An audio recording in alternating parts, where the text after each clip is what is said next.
Welcome back to Bargaining and War. This lecture is on preventive war theory.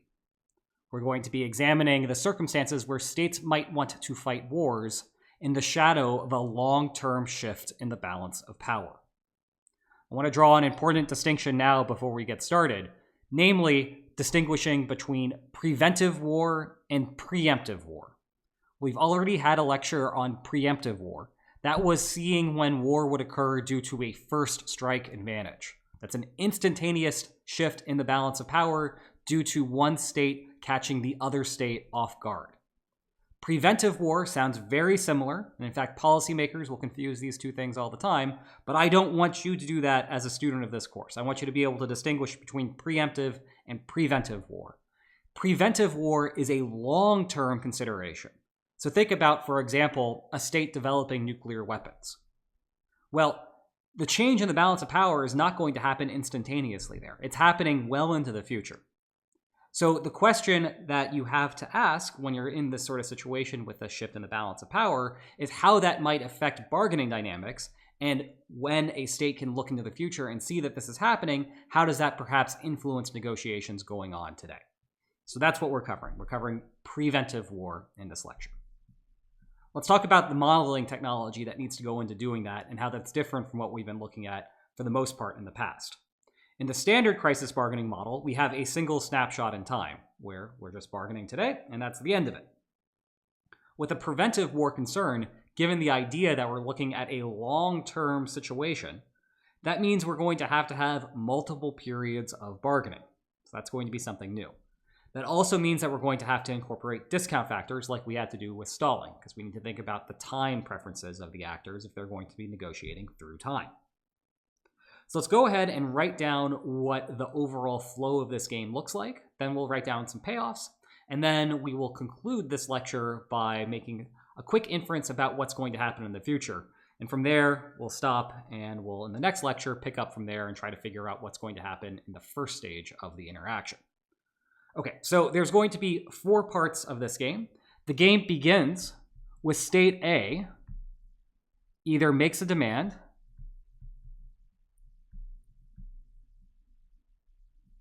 or launches preventive war. If A were to launch preventive war, the game would just be over. If A tries to bargain instead, then we move to the second part of this game, which is where B sees that demand that A has made and chooses to accept or reject.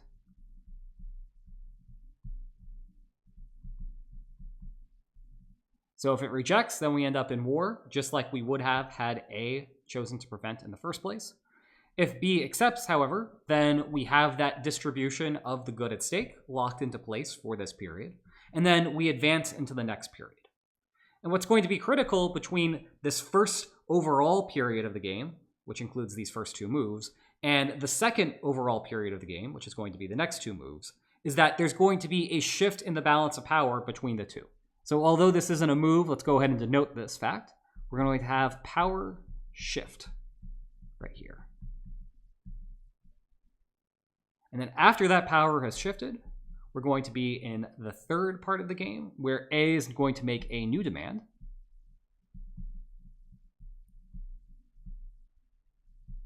And then B will see that and accept or reject. That's going to be the end of it.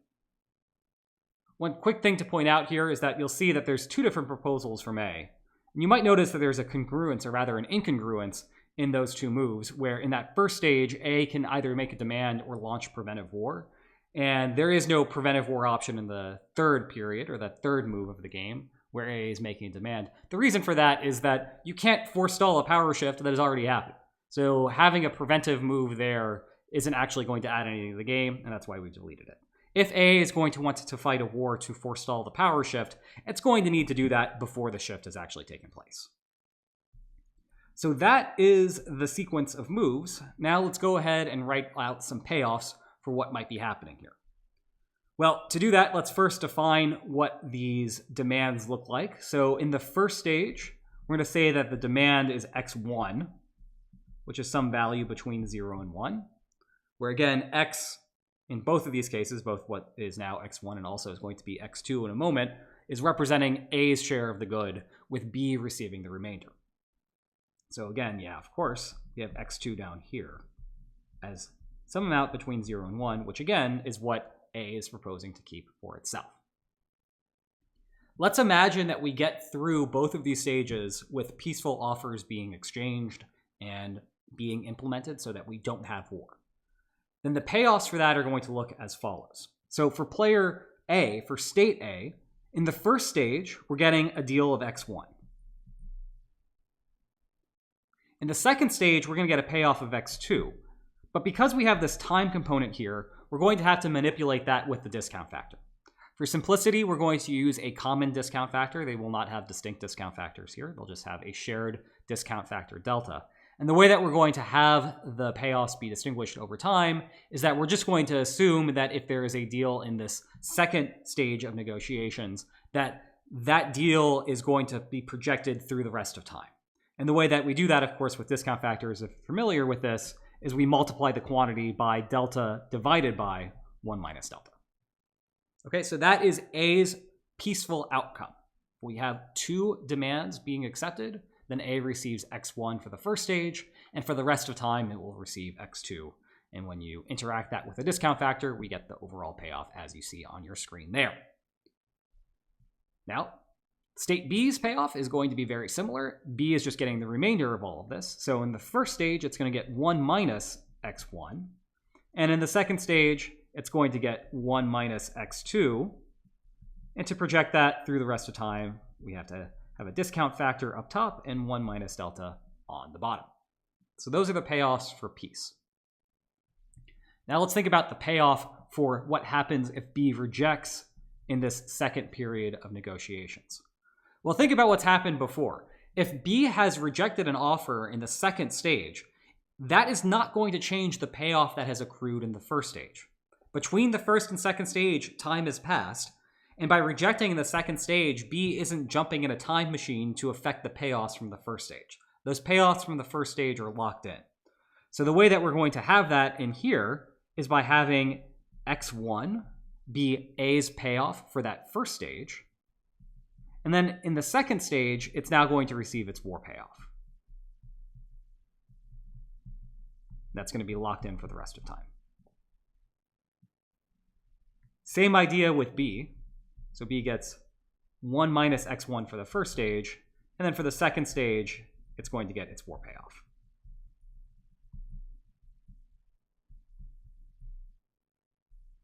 This is peace. Peace in stage 1. War in stage 2. And what, of course, we're missing here is immediate war.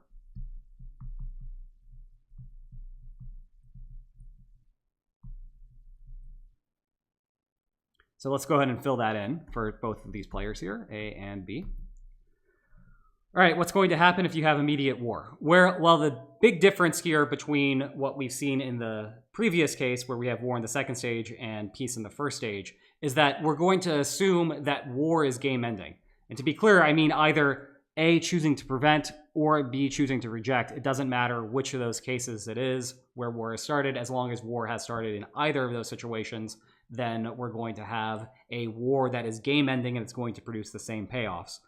And so because it's game ending, the way that we're going to write this out is just project that war payoff not only through the first period, but also all future periods. So that you get a war payoff then of, let's see, for player A, for state A, you're going to get P minus CA.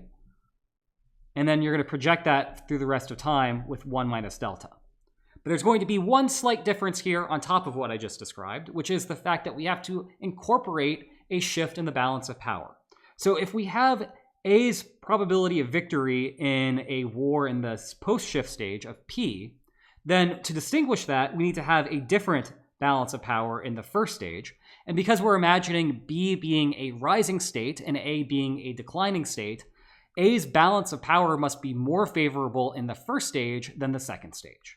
So the way that we're going to incorporate that is by saying that the balance of power in this first stage is P prime, where P prime is larger than P. So A's probability of victory is higher in the first stage than it is in the second stage, and it's flip-flopped for B, where B prefers fighting a war in the second stage to fighting a war in the first stage, at least in terms of the balance of power. And then for B's payoff here, it's just going to be the remainder of that probability of victory, 1 minus P prime minus B's cost of war, which is CB, all divided by 1 minus delta. Okay, so those are our payoffs. Now that we've done that, we can start solving this game. How do we do that? Well, if we take a look up here, what do we have? We have 4 different moves, and just like any sort of complete information game with an ordering of 4 moves, we are going to apply backward induction to this. We're going to start at the end and work our way backward. So specifically what we want to do in this lecture is figure out what's happening in the second stage. So just what's happening with moves 3 and 4. And then once we have that information, we can use that to filter up into the first stage, which is what we'll cover in the next lecture. Okay, so let's figure out what B is going to do in the final stage of negotiations. At that point, A has made a proposal, and B can either accept it or reject it. The comparison that B is going to have to make here is one between this payoff here and this payoff here.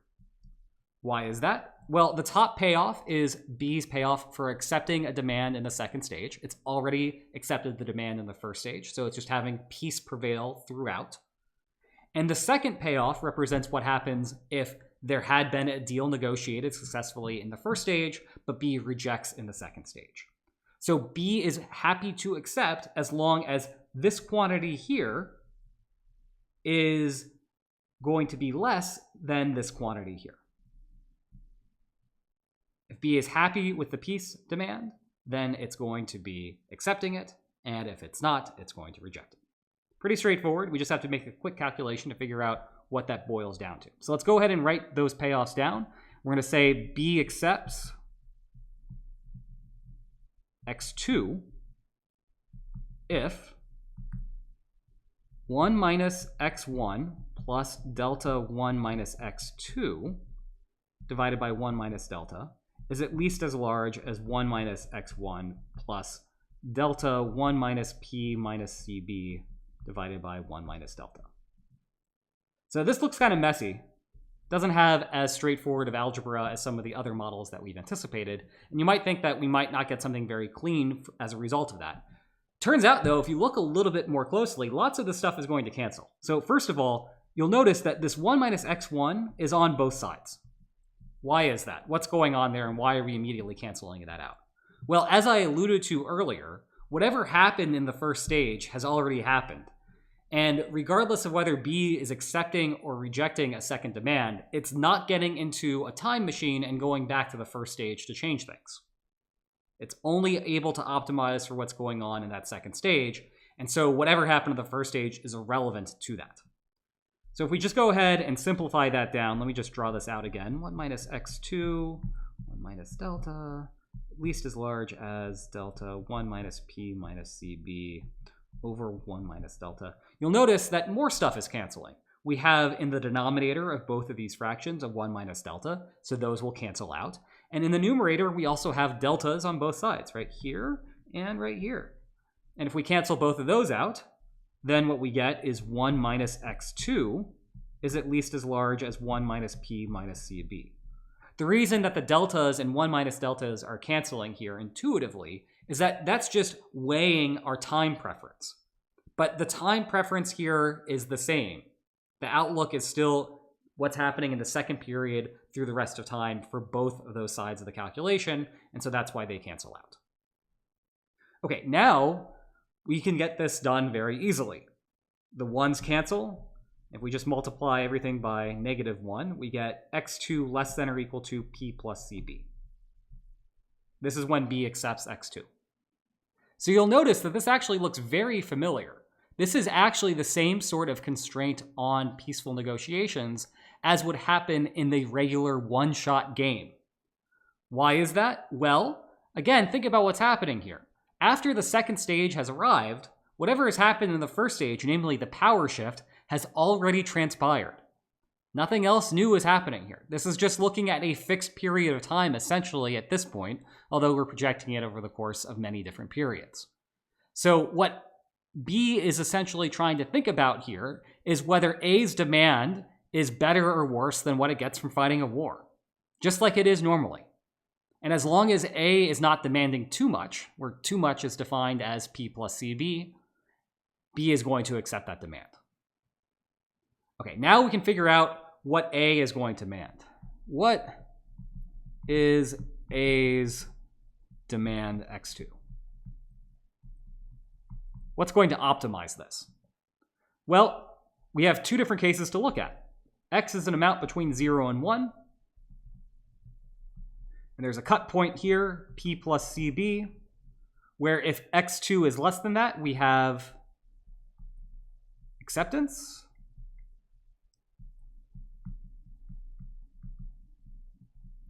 And if it's to the right, we have rejection. And that's just coming from what we saw up here. So let's think about what A's payoff is in either of these cases.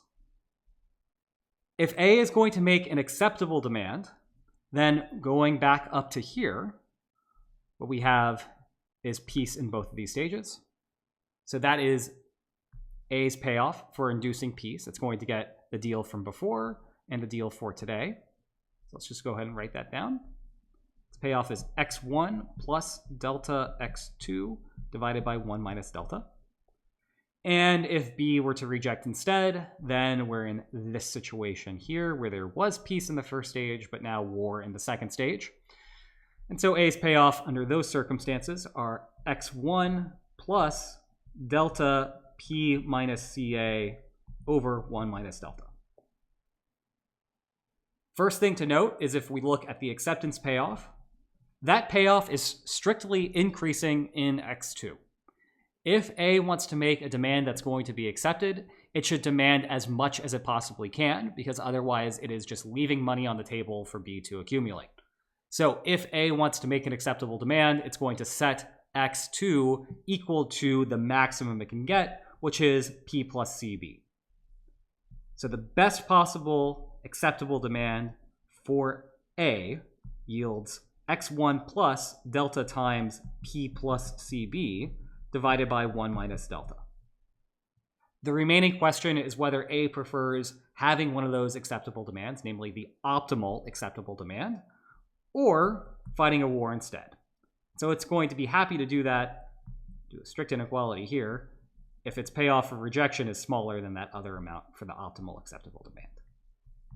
P minus CA over 1 minus delta. Okay, so again, this is a little bit more complicated than what we're used to in terms of an inequality, but you'll notice once more that the x1s on both sides cancel out. The reason being, like before, whatever has happened in the first stage has already happened. A can't change that at that point. So it's just got to be optimizing for what's going on today. And so that means figuring out what is best for that second period and thereafter. So the x1s immediately go away.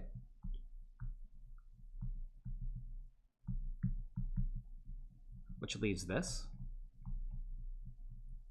You also notice again that the time frame of reference here is identical on both sides of the inequality, because we're focusing in both situations on what's happening from the second period through the rest of time.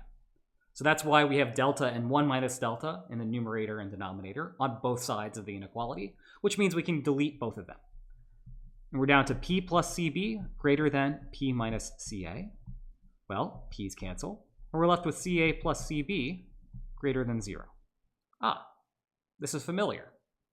This is, again, the same endgame of the regular proof.